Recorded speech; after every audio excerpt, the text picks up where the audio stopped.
Welcome to Venice Views. I'm Pam Johnson, Marketing and Communications Officer for the City of Venice, and today we're at Venice Municipal Airport. We're going to talk about its first beginnings back in 1942 when it was first constructed to be used by the United States Army Air Force as an air base during World War II. 1943, the airplanes started rolling in, and from there they trained to become fighter pilots and to do other things to benefit the war effort. With me today are two gentlemen who were here during those Army Air Base days.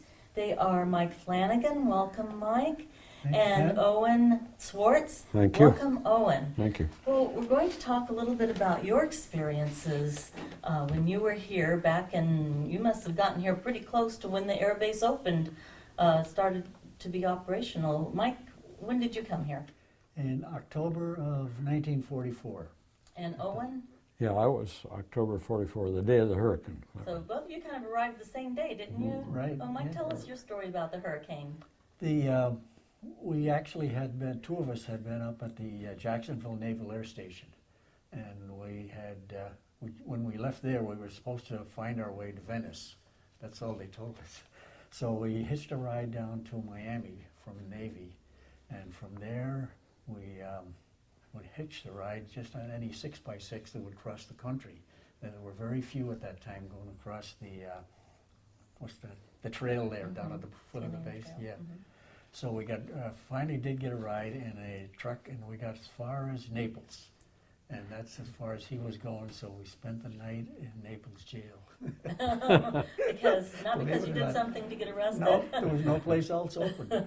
So we ended up, and the next morning we hitched another ride with an Army truck coming up, and we came to the base, and it was completely empty. Oh. So they said, we asked them, where is everyone? So they told us, and we hitched another ride.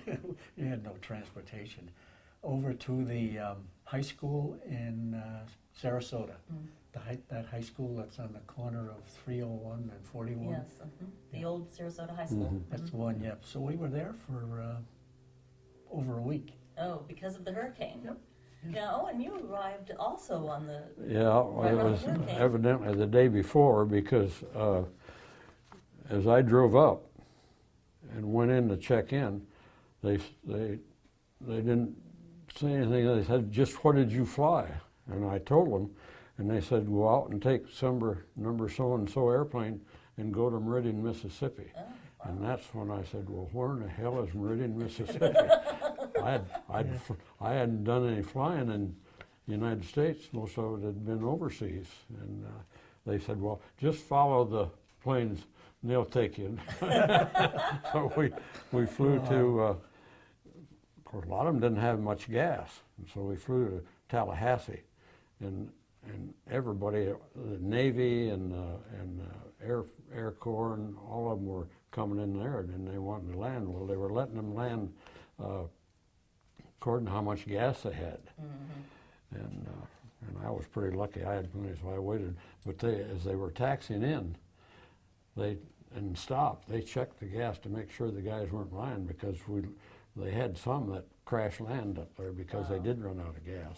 Nobody got hurt, but they ruined the airplanes. What kind of airplane were you flying? That was the P-40. And So they had several P-40s out here on the field? that was what was, I don't remember how many we had, but we must have had probably 20, I suppose, P-40s. Now, how did you get here? Did you drove a vehicle? Yeah, I drove. Well, when I came back, I was in the South Pacific, and when they sent me home, I went home, which was in Michigan, and I was there for a week. And I had my car there, so I drove down here. Oh, I see. And I drove up to the barracks. It was the O Squadron. It was, of course, they were wooden barracks, and got in and took off. And when I come back, there was 2x4s on both sides of my car, and none of them on it from the hurricane. Was that lucky? Yeah. The car was undamaged? Yeah, but there was didn't a have lot a of- scratch on it.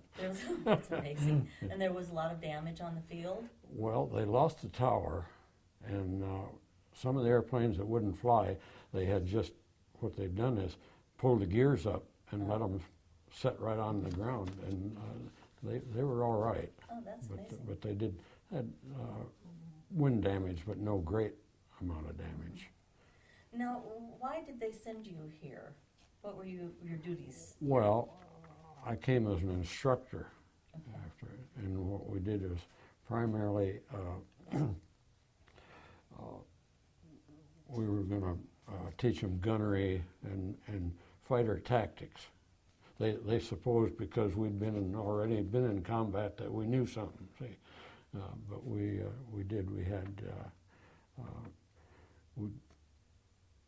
we'd take them up and go through different maneuvers and things, trying to teach them that. Because what arrived here were well-trained pilots. They were not.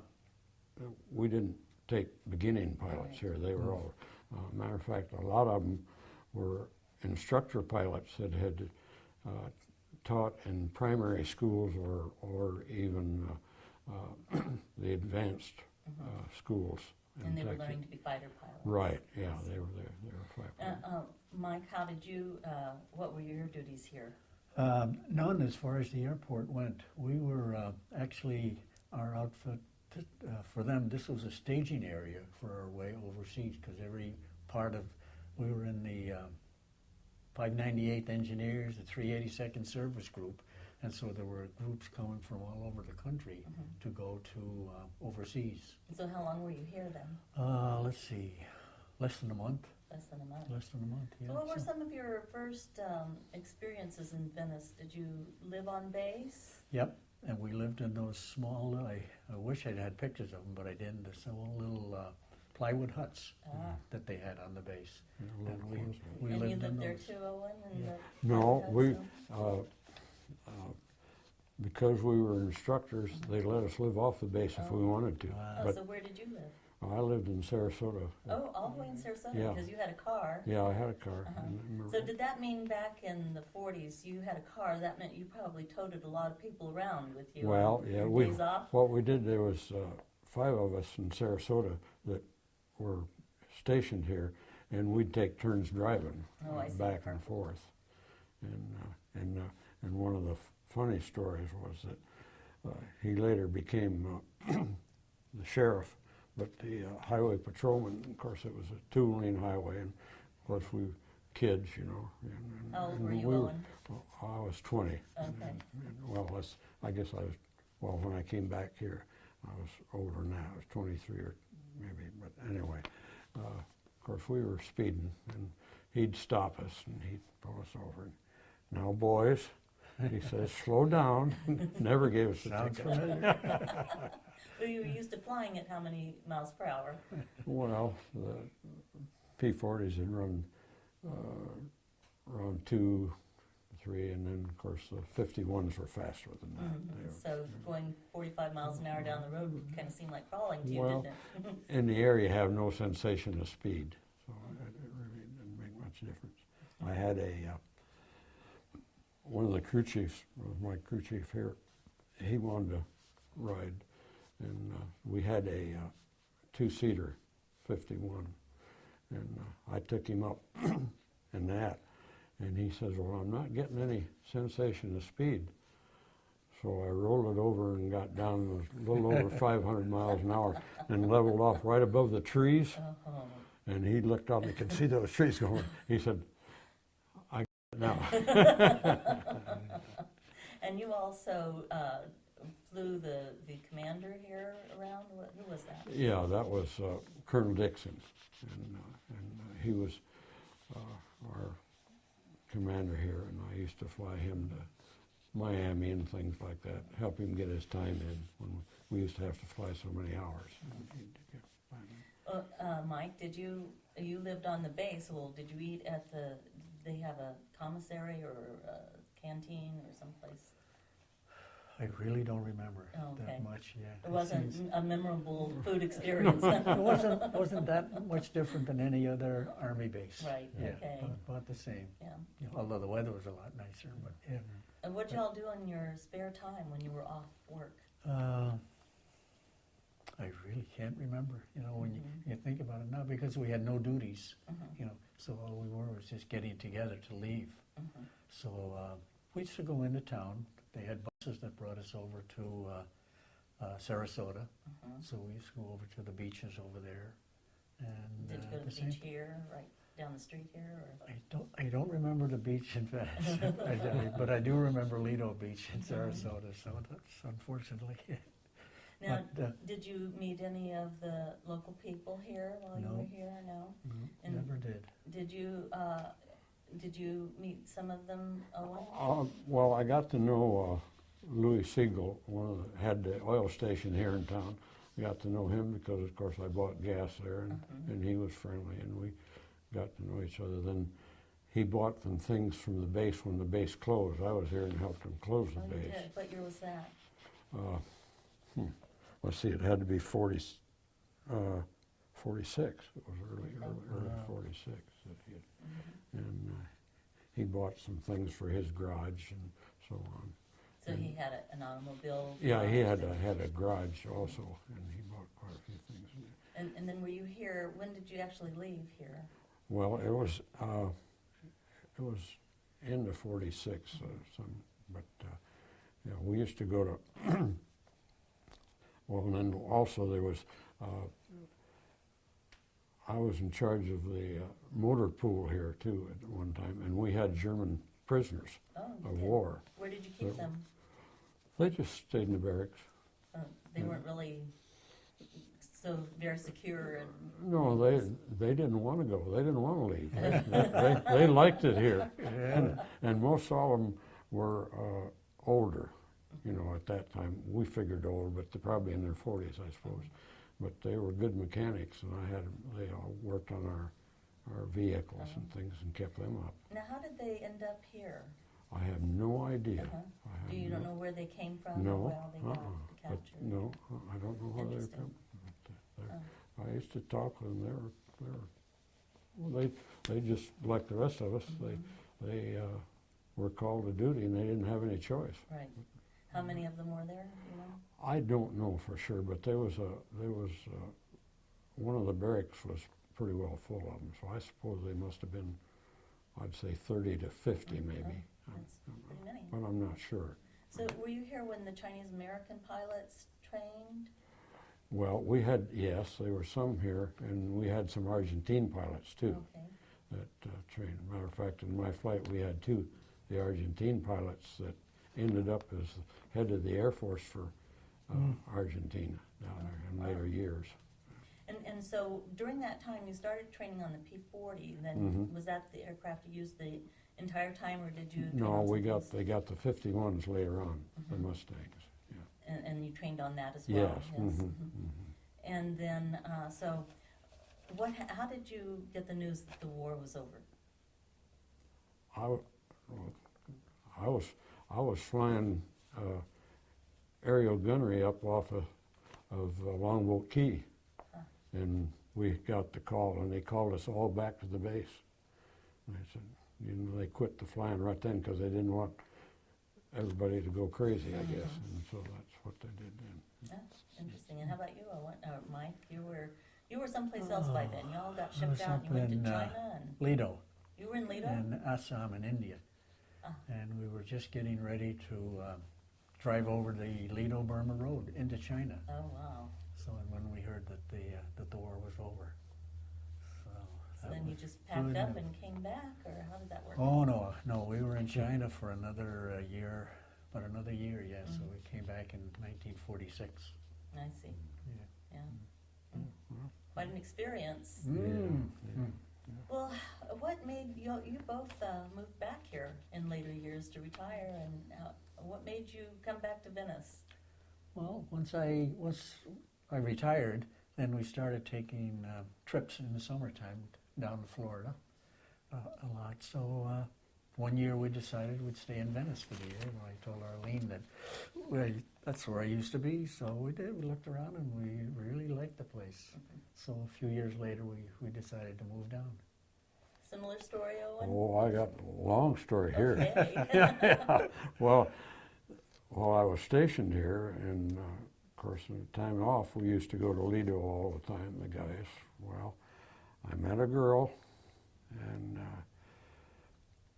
after, I don't know, I'd been here almost a year, and met a girl, and out at Lido, and she worked for the city, and they were having a Christmas party out there, and I met her, and that ended up, and we got married, and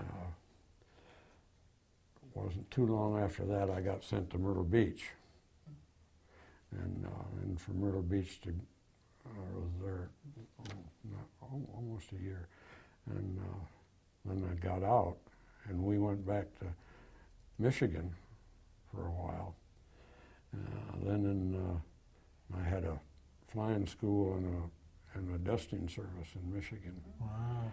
And then in '53, we moved back to Sarasota, and I had a 5 and 10 up there. I started a 5 and 10 in Sarasota.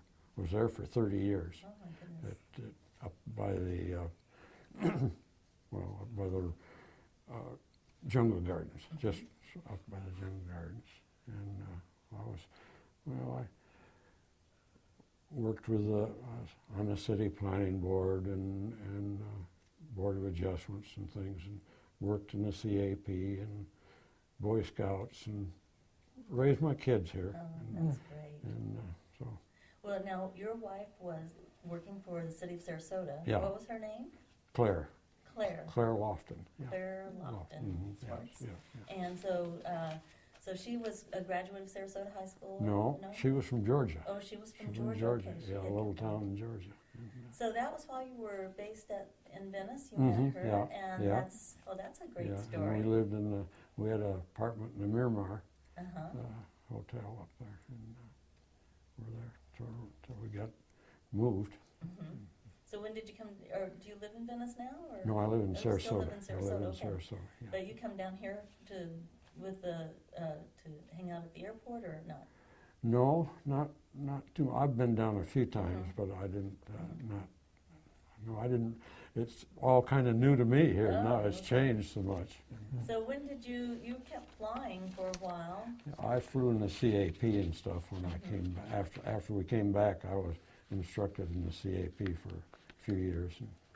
Well, let's take a look at some of your pictures there. Oh, Owen. If you okay. could just grab that real fast and Yeah. just sort of hold that up to the Yeah, camera over yeah. there, and if you can, sort of look down Yeah. and point to Well, which ones and tell us what they are. now this was just one of me in my airplane here, and this was another. This was the 7th Squadron, 49th Fighter Group in New Guinea. We were stationed in New Guinea, and this is some of the pilots here. One And of those pilots was in Venice too, or no? yeah, Yes? yeah. He was here. And what was his name?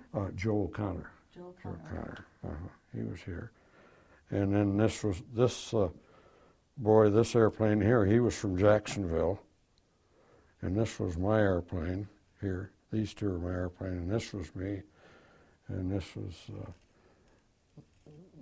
a boy from Tennessee. This was his airplane, and this boy was from Tennessee, and he was killed at Myrtle Beach. And this was my wife and I, and this is some more of the guys' airplanes. And this one boy, I think this boy was one from Jacksonville. No. Oh, that's And very these were just interesting. some of these. That was the Air Medals, and this was a Distinguished Flying Cross. Wonderful. So, of your experiences, did you have any? You said that somebody got killed in Myrtle Beach. Did you Yeah. have any tragedies here at Venice Base? No, we didn't. No, they wrecked a few planes, but not. Nobody was Nobody was hurt. hurt? It was no. It was I just, guess that goes with training. yeah, sort of. it Mhm. does. Yeah. Mhm.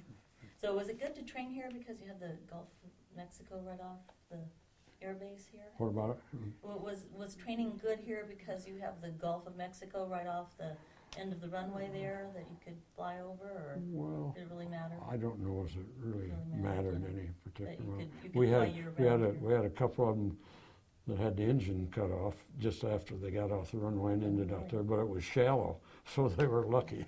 and they could walk back. Oh, they walked back. Oh, Yeah, that was yeah, lucky. yeah. Did you happen to be around when they buried things at the end? Did they bury some of the extra things that they couldn't get rid of? Or? Not that I know of, Okay.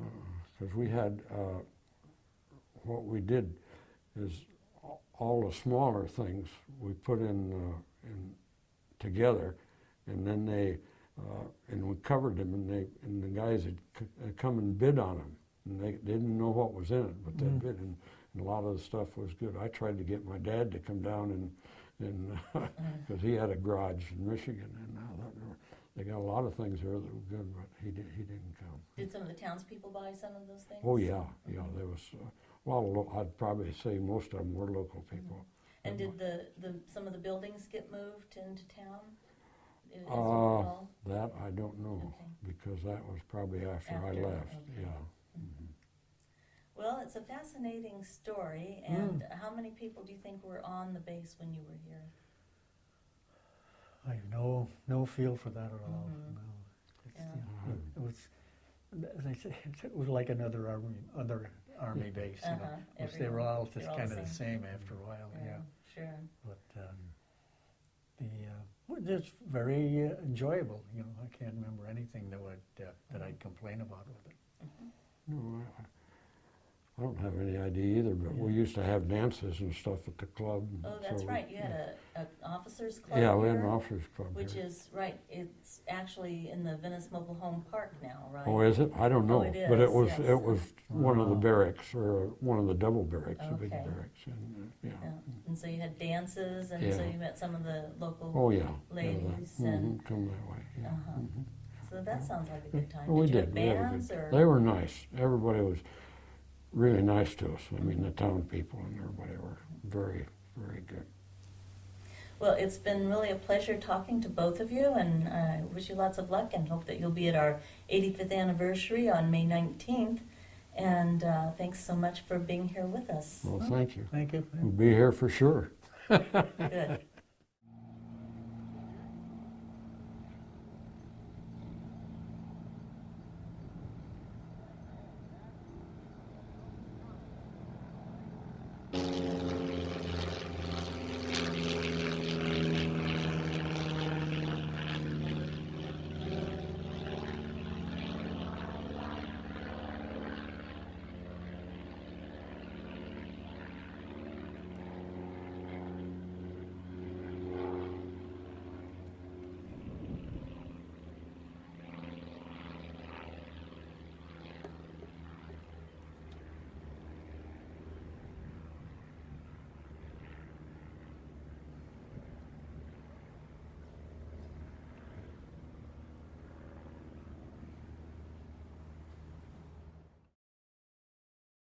Oh, and the pilots today, they have GPS, they have all kinds of navigational aids, and some of the more modern aircraft can just fly themselves in on a computer and land. You're right. Well, but what did you have for navigation? Well, this was our highlight. Other than that, we had this is a cloth map that they gave us, and it was of the section of New Guinea, which was WWII and Madang, and I didn't know Mount Hagen, which I didn't know, but that, and then over in this corner, this was Finch Haven. Now, there'd been quite a few battles of Finch Haven, and then the Goosap River ran up in here, and we were stationed up at the end of the Goosap River, and the runways, we had metal runways, and it ran directly into the mountain, and so you couldn't, if you come into land, you didn't overshoot. If you Wow. overshoot, you'd ran into 10,000 foot Wow. runway. That took a little skill for sure. But no, we had, actually the only communications we had were radio, and they were and it wasn't good. Half the time we couldn't talk to each other. What, because of the mountains, or they Well, just didn't have the... just the equipment, technology. you know, and they didn't have the thing. So this map actually is on cloth. It's like a handkerchief or Yes. something. You can Yeah, hold it it's- up and it's a- stick it in your it's a- pocket. Yeah, I think it's linen, if I'm not mistaken. It's a linen thing. And, It's about 70 years old and still in good condition. yeah, well, I've been thinking of putting plastic over on both sides, but then I'd have to hang it out in the middle of the room so I could turn on both sides. Figured that'd take up more room than it was worth. Right, because it has a map on both sides. Yeah, because Right. it has the map on both sides, yeah. Very interesting. Thank you for Yeah. bringing that. Well, you're welcome. Now, this was my son's idea. This stuff I probably wouldn't have brought if he hadn't. Well, good for your son. Yeah.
With me now is Airport Administrator Chris Rozanski. He's the administrator of Venice Municipal Airport.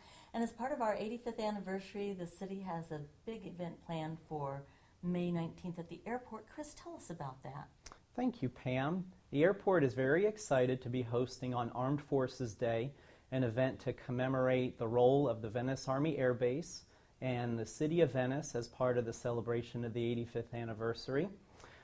Doors will be opening at 10 a.m., opening ceremony at 10:30 with a static display, and we hope to be hosting vintage aircraft, a car collection, and we will be open for that until 4 p.m., and then beginning at 3:30 p.m. at the former Officers Club for the Venice Army Air Base will be a 40s era swing dance hosted by the Bill Milner Trio.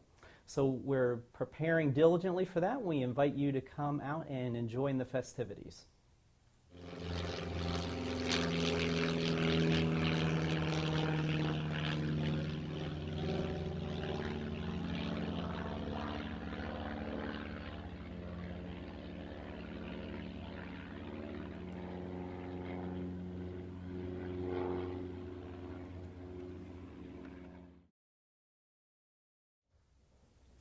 We're so glad you joined us today to learn a little bit more about the history of the Venice Municipal Airport when it was the Venice Army Air Base. And we hope that you'll join us on May 19th, as Chris just described, a great event being planned.